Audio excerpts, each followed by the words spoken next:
उकाड्यात मे महिन्यात अवकाळी पावसानं हजेरी लावली। हिंगोली जिल्ह्यात अनेक ठिकाणी वादळी वाऱ्यासह पाऊस बरसला। अवकाळी पावसानं नागरिकांना उकाड्यापासून काहीसा दिलासा मिळाला। एकीकडे ऊन आणि अचानक पाऊस यामुळे नागरिकांची त्रेधा तिरपीट उडाली।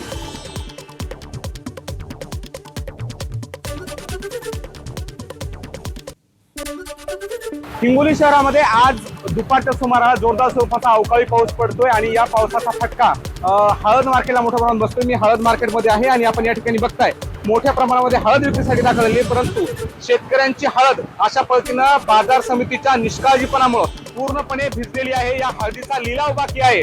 शेतकरी मोठ्या मेहनतीने ही हळद शेतामध्ये पिकवतात, परंतु या ठिकाणी आपण बघताय जी हळद पोटच्या मुलाप्रमाणे जपलेली असती ती संपूर्णपणे हळद या ठिकाणी बाजार समितीच्या गलथान कारभारामुळे पूर्णपणे भिजलेली आहे।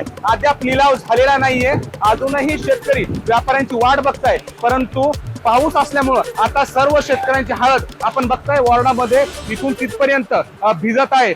हळद भिजू नये यासाठी शेतकरी ताडपत्री स्वतःकडे असलेल्या गोण्या पिशव्या यांचा आधार घेत ही हळद झाकण्याचा प्रयत्न करत आहेत, परंतु पाऊस मोठ्या प्रमाणात आहे। आपण बघू शकता पाऊस सुद्धा मोठ्या प्रमाणात असल्यामुळं या ठिकाणी हळद भिजते आणि शेतकऱ्यांची जे दैना आहे ती आपल्या या ठिकाणी पाहायला मिळते। हळदीचा बचाव करण्यासाठी शेतकरी कशा पद्धतीने मेहनत करतायत, कशा पद्धतीने या ठिकाणी तारांबळ शेतकऱ्यांची होते ते पाहायला मिळते आणि यावरून एकच पाहायला मिळते की शेतकऱ्यांच्या या जी हाल होत आहे हळद भिजते शेतकऱ्यांची याकडे बाजार समितीचं मात्र पूर्णपणे दुर्लक्ष असल्याचं पाहायला मिळते।